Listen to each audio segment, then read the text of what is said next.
What are they putting in the papers? Well, they're running a lot for their state news coverage of Associated Press wire stories.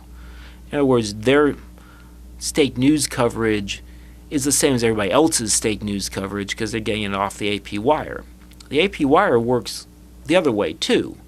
If there's some sort of interesting story, and you can define interesting in any number of ways, from say Asheville or Wilmington, those stories get on the AP wire, and then every other paper in North Carolina can run them if they want to. Now, for those who don't follow news very closely, they might say, well, if all these papers are getting the same stories, how's that a bad thing? Why is it a bad thing that all the papers are carrying the same stuff? Why is that a bad thing, Michael? Because there's only one version of that story.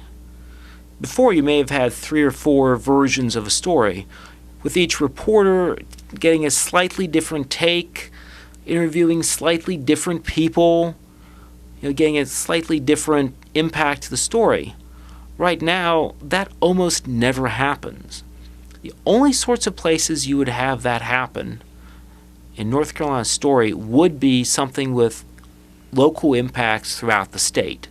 So some sort of social services story, where like a court case or something like that, or some sort of regulatory change that affects every community in North Carolina, would be about the only way that most of the state's bigger papers would bother to assign a reporter to write on a story.